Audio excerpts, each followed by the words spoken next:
오늘 하나님 말씀은 창세기 32장 1절에서 21절까지입니다.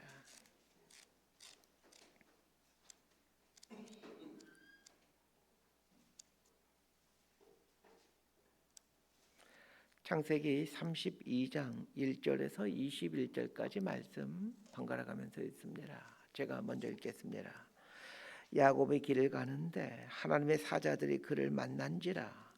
야곱이 그들을 볼 때에 이르기를 이는 하나님의 군대라 하고 그 땅 이름을 마하나임이라 하였더라. 야곱이 세일 땅 에돔들에 있는 형 에서에게로 자기보다 앞서 사자들을 보내며 그들에게 명령하여 이르되 너희는 내 주 에서에게 이같이 말하라.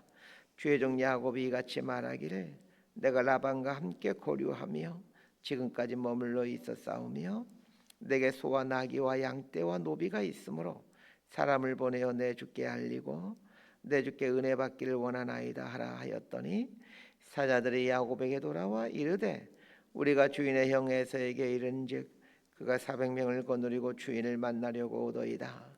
야곱이 심히 두렵고 답답하여 자기와 함께한 동행자와 양과 소와 낙타를 두 떼로 나누고 이르되 에서가 와서 한 떼를 치면 남은 한 떼는 피하리라 하고 야곱이 또 이르되 내 조부 아브라함의 하나님 내 아버지 이삭의 하나님 여호와여 주께서 전에 내게 명하시기를 내 고향 내 족속에게로 돌아가라. 내가 내게 은혜를 베푸리라 하셨나이다.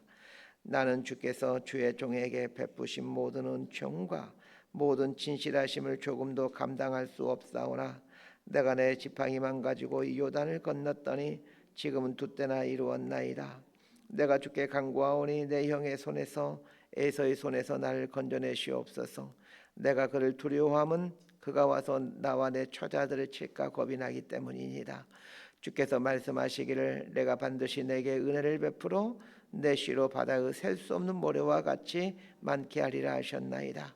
야곱이 거기서 밤을 지내고 그 소유 중에서 형 에서를 위하여 예물을 택하니 암염소가 200이요 순염소가 20이요 암양이 200이요 순양이 20이요 전나는 낙타 30과 그 새끼요 암소가 40이요 황소가 10이요 암나귀가 20이요 그 새끼 나귀가 10이라. 그것을 각각 때로 나누어 종들의 손에 맡기고 그의 종에게 이르되 나보다 앞서 건너가서 각대로 거리를 두게 하라 하고 그가 또 앞선 자에게 명령하여 이르되 내 형 에서가 너를 만나 묻기를 내가 누구의 사람이며 어디로 가느냐 내 앞에 것은 누구의 것이냐 하거든 대답하기를 주의 종 야곱의 것이요 자기 주 에서에게로 보내는 예물이오며 야곱도 우리 뒤에 있나이다 하라 하고 그 둘째와 셋째와 각대를 따라가는 자에게 명령하여 이르되 너희도 에서를 만나거든 곧 이같이 그에게 말하고 또 너희는 말하기를 주의 종 야곱이 우리 뒤에 있다 하라니 이는 야곱이 말하기를 내가 내 앞에 보내는 예물로 형의 감정을 푼 후에 대면하면 형이 혹시 나를 받아주리라 함이었더라. 21절 함께 읽습니다. 그 예물은 그의 앞서 보내고 그는 그 무리 가운데서 밤을 지내다가 야곱이 하란에서 가나안으로 오는 여정을 살펴보면 믿음의 삶을 살기가 참 어렵다라는 것을 알게 됩니다. 하란에서 가나안으로 오는 여정은 우리의 신앙 여정을 말해줍니다. 야곱의 인생의 출발은 가나안 땅이었습니다. 그러나 가나안 땅에 살았지만 부모에게 속해 있는 기간이었기에 엄밀한 의미에서 신앙의 독립기간이 아닙니다. 모태신앙인 사람들이 어릴 적부터 신앙생활을 잘하고 있는 것 같지만 언젠가는 한 번은 인격적으로 하나님을 만나야 할 때가 옵니다. 야곱이 부모님께 속해 있을 때는 부모님이 하라는 대로 하며 살았던 기간입니다.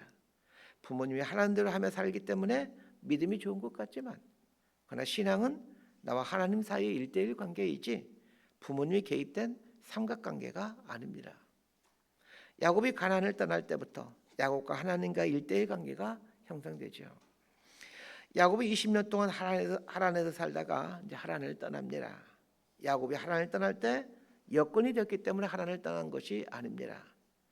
여건은 평생토록 내가 원하는 대로 되지 않습니다.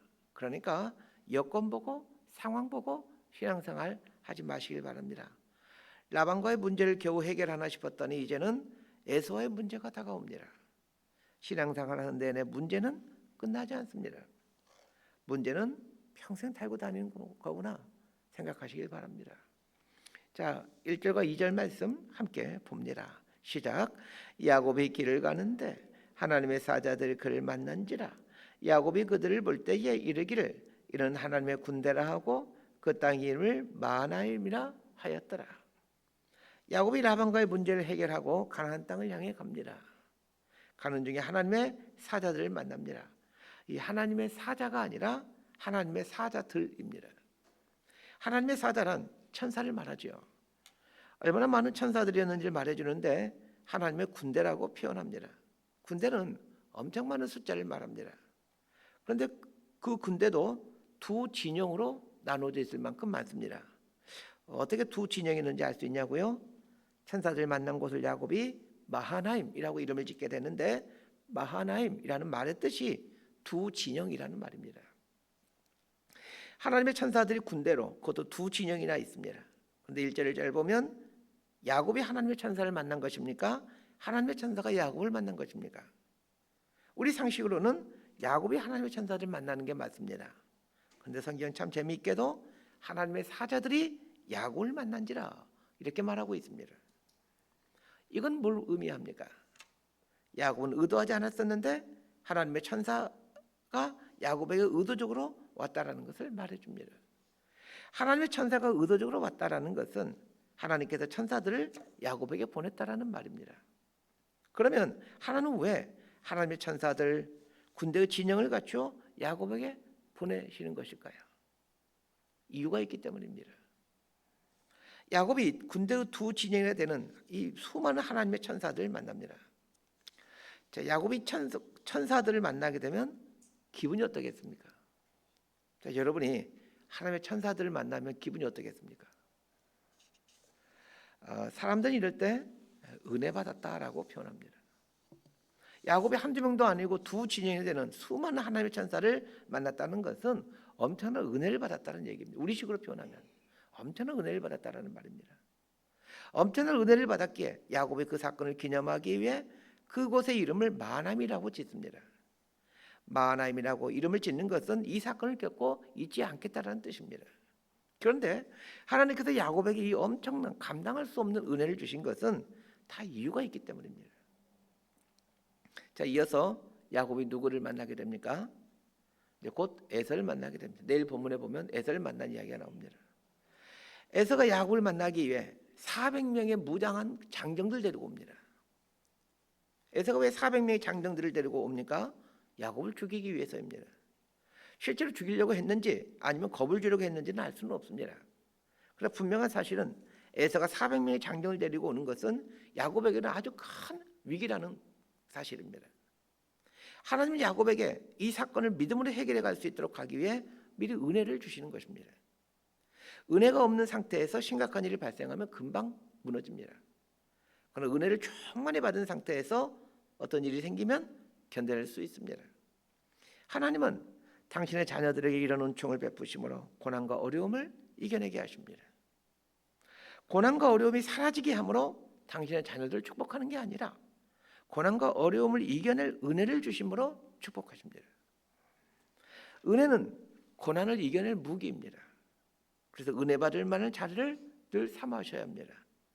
은혜가 충만하면 삶의 질곡들을 이겨낼 수 있습니다. 하나님께서 하나님의 천사들을 야곱에게 보내주신 것은 무엇을 의미합니까? 하나님의 천사가 야곱과 동행하고 있다는 것을 보여주는 겁니다. 가장 큰 은혜는 임마누엘의 은혜입니다. 하나님이 나와 함께 하신다. 이게 임마누엘의 뜻이죠. 하나님이 나와 함께 하신다는 것만큼 큰 은혜가 어디에 있겠습니까?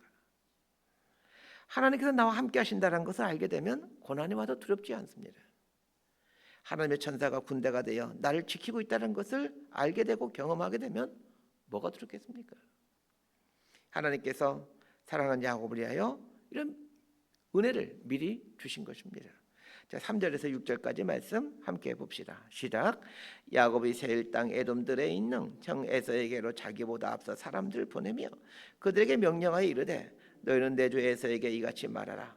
주의 종 야곱이 이같이 말하기를 내가 라반과 함께 거류하며 지금까지 머물러 있어 싸우며 내게 소와 나귀와 양떼와 노비가 있으므로 사람을 보내어 내 주께 알리고 내 주께 은혜 받기를 원하나이다 하라 하였더니 사자들이 야곱에게 돌아와 이르되 우리가 주인의 형 에서에게 이른즉 그가 400명을 거느리고 주인을 만나려고 오더이다. 마하나임에서 하나님의 천사를 만난 야곱은 이제 가나안을 향하여 길을 떠나죠. 그렇습니다. 언제까지나 마하나임에서 머물 수는 없습니다. 하나님은 우리가 신앙생활 하는 중에 여러 가지 방법으로 은혜를 주십니다. 그건 하나님은 그 은혜의 장소에 머물러 있기를 원하지 않습니다. 마하나임은 떠나야 하는 곳입니다. 왜냐하면 야곱의 목적지는 마하나임이 아니라 가나안이기 때문입니다. 마하나임에서 은혜를 받은 이 야곱은 형 에서에게 사람을 보냅니다. 용기를 얻은 거죠. 마하나임에서 이 천사들을 만났기 때문에 용기를 내서 형 문제가 해결될 수 있겠구나 생각하고 사람을 보냅니다. 이 형 에서의 문제는 반드시 해결해야 될 문제입니다. 이 형 에서의 갈등을 해결하지 않고 가나안 땅에 들어갔다가는 심각한 문제가 발생할 수 있습니다. 그래서 에서와의 갈등을 해결하고 가나안 땅 아버지 집에 들어가려고 하는 것입니다. 자, 그래서 사람을 이제 에서에게 보내면서 에서에게 전해줄 말을 알려줍니다. 5절에 보니까 내게 소와 나귀와 양떼와 노비가 있으므로 이렇게 말을 하게 합니다. 이게 무슨 말입니까? 형님, 제가 돈 좀 벌었습니다. 이런 뜻이죠. 야곱이 하는 이 말은 대부분 우리 그리스도인들이 갖고 있는 열등감을 말해주는 것 같습니다. 대부분의 그리스도인들은 재산에 대한 열등감이 있습니다. 왜냐하면 그리스도인들은 돈보다는 신앙의 성숙을 목표로 살다 보니 세상 사람들에 비해 재산을 모을 틈이 상대적으로 적습니다. 야곱이 에서에게 사람을 보내 제가 돈 좀 벌었습니다 라고 말하는 것은 이 돈이 야곱의 가장 큰 관심 중에 하나였기 때문입니다. 야곱은 하나님에게도 관심이 있었지만 돈에도 관심이 많았습니다. 여러분들 그러지 않으세요? 하나님에게는 온통 관심이 있으세요? 야곱이 종에게 전달하라고 하는 말을 통해서 야곱의 가치관을 엿볼 수 있습니다. 하나님도 믿지만 여전히 야곱은 세상적인 성공에 깊은 관심을 갖고 있는 사람이었습니다. 야곱의 종이 에서에게 갔다 오면서 소식을 전해줍니다. 에서가 400명을 이끌고 야곱에게 온다는 소식입니다. 어떤 의도를 갖고 오는지 야곱은 정확히 알 수는 없습니다. 몇 명만 데리고 온다면 그래도 좀 덜 불안할 텐데 400명이나 데리고 온다는 게 야곱의 마음을 아주 불안하게 만듭니다. 야곱은 종으로부터 이 말을 듣고 수만 가지 상상을 합니다. 날 죽이려고 400명이나 데리고 오는 것인가? 설마 죽이기까지는 하겠어? 친동생인데? 아니야, 형의 성격을 보건대 나를 죽일 만도 하지. 내가 지난날 형한테 한 짓이 보통 일이 아니잖아. 이 야곱의 마음속에는 이미 3차 세계대전이 일어나고 있는 것입니다. 자, 7절과 8절 말씀 함께 보도록 하겠습니다. 시작. 야곱이 심히 두렵고 답답하여 자기와 함께한 동행자와 양과 소와 낙태를 두 떼로 나누고 이르되 에서가 와서 한 떼를 치면 남은 한 떼는 피하리라 하고, 에서가 400명의 장정을 데리고 온다라는 말을 전해 들은 야곱은 극심한 불안 증세를 보입니다. 야곱이 절체절명의 위기 앞에서 어떻게 일처리를 해나가는지 잘 보시길 바랍니다. 에서가 400명의 장정을 데리고 온다는 말을 듣고 아주 심각한 불안 증세를 보이죠. 이게 첫 번째 모습입니다. 그 다음에 어떻게 합니까? 자신의 소유를 두 떼로 나눕니다. 두 떼로 나눈 이유가 무엇입니까? 에서가 한 떼를 앞에 있는 한 떼를 치게 되면 뒤에 있는 그룹은 도망가기 위해서입니다. 자, 우리 9절에서 11절까지 말씀 함께 보겠습니다. 시작. 야곱이 또 이르되 내 조부 아브라함의 하나님 내 아버지 이삭의 하나님 여호와여 주께서 전에 내게 명하시기를 내 고향 내 족속에게 돌아가라 내가 내게 은혜를 베풀리라 하셨나이다. 나는 주께서 주의 종에게 베푸신 모든 은총과 모든 진실하심을 조금도 감당할 수 없사오나 내가 내 지팡이만 가지고 이 요단을 건넜더니 지금은 두 때나 이루었나이다. 내가 주께 간구하오니 내 형의 손에서 에서의 손에서 나를 건져내시옵소서. 내가 그를 두려워함은 그가 와서 나와 내 처자를 칠까 겁이 나기 때문이니이다. 야곱이 하나님께 기도합니다. 자, 그런데 중요한 게 있습니다. 두 떼를 나눈 것이 먼저입니까? 하나님께 기도하는 것이 먼저입니까? 두 떼를 나눈 것이 먼저입니다. 여러분은 위급한 일이 생길 때 두 떼를 나눈 일을 먼저 하십니까? 아니면 하나님께 기도하는 것을 먼저 하십니까? 우리도 대부분 두 떼를 나눈 일을 먼저 합니다. 하나님께 기도를 안 하는 게 아니죠. 먼저 내 방식, 내 계획을 세워놓고 그 다음에 하나님께 기도합니다. 내가 세운 이 계획이 이루어지게 해달라고 말입니다. 하나님이 우주의 왕이시고 생사화복을 주장하는 분이시고 우리의 머리털까지 세시는 분이라고 우리는 말은 하면서도 일이 생기면 항상 하나님은 두 번째입니다. 내 방법이 먼저이고 하나님께 기도하는 것은 그 다음입니다. 내 방법이 1순위이고 하나님은 2순위입니다. 그런데 왜 하나님을 2순위에 두는 것입니까? 내 방법이 불안하기 때문입니다. 그렇습니다. 내 방법은 불안합니다. 그런데 우리는 늘 내 방법을 1순위에 먼저 둡니다. 야곱이 하나님께 기도하는 내용을 보십시오. 야곱이 하나님 앞에서 바르게 기도하고 있다는 것을 알게 됩니다. 자, 우리는 야곱의 기도를 통해 기도의 아주 좋은 샘플을 보게 됩니다. 야곱이 하나님께 기도하는데 첫 번째로 야곱이 무엇을 붙들고 기도하는지를 보십시오. 하나님의 약속을 붙들고 기도합니다. 9절을 보면 전에 내게 명하시기를 내 고향 내 족속에게로 돌아가라. 내가 내게 은혜를 베풀리라 하셨나이다. 자, 이 말은 야곱이 가나안을 떠나 하란으로 갈 때 베델이라는 곳에서 하나님의 꿈에 나타나서 해줬던 약속입니다. 창세기 28장 13절에서 15절의 그 부분인데 제가 읽어드립니다.